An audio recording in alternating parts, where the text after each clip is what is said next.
In the Jewish religion, a girl becomes a woman and a responsible female at the age of 12.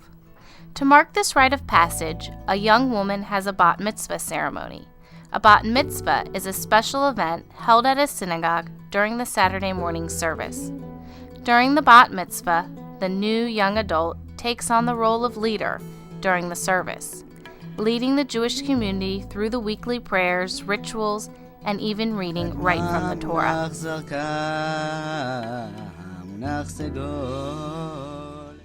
I had the honor of becoming bat mitzvahed when I turned 13 in June of 1990.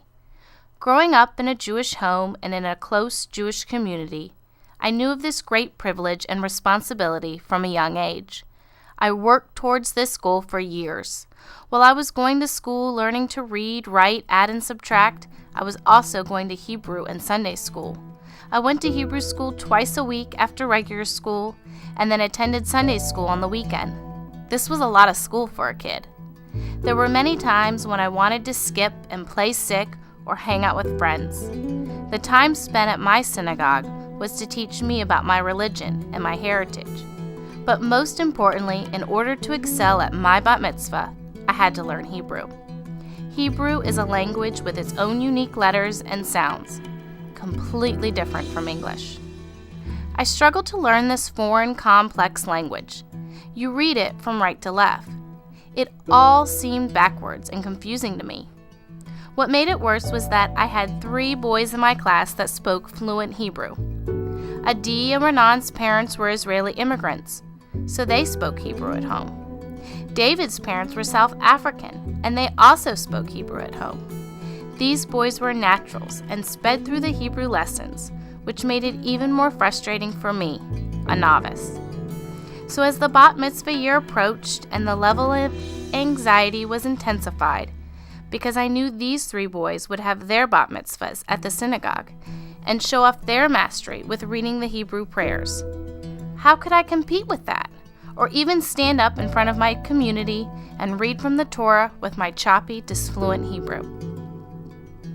The only thing that kept me going as I went to Hebrew school and private tutoring lessons with the cantor and rabbi and Sunday school was my party.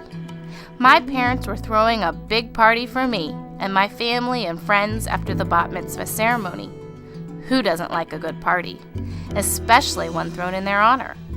The party and the fear of humiliation were the 2 motivating factors that pushed me through my Hebrew lessons. I almost forgot. I also got to go shopping for new outfits for the big events. What girl doesn't like to shop? I do for sure. I got 2 fabulous dresses.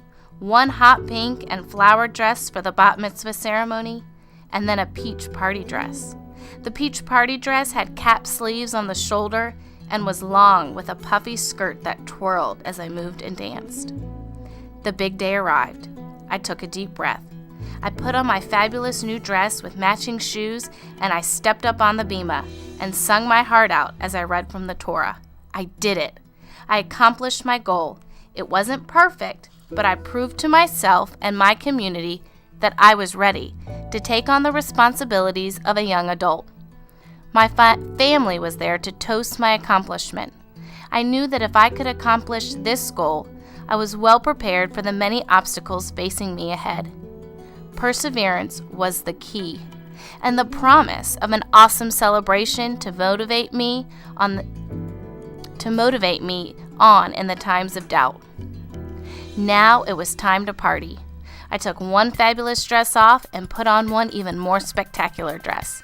My hair looked great, and I was ready to put on my dancing shoes. The party was like a mini wedding with great food and a band. The music played all night, and I got to boogie down with my friends and my classmates. Also, I saved a few special dances for my dad. I even got lifted up in the chair during the hora. I was the queen of the night.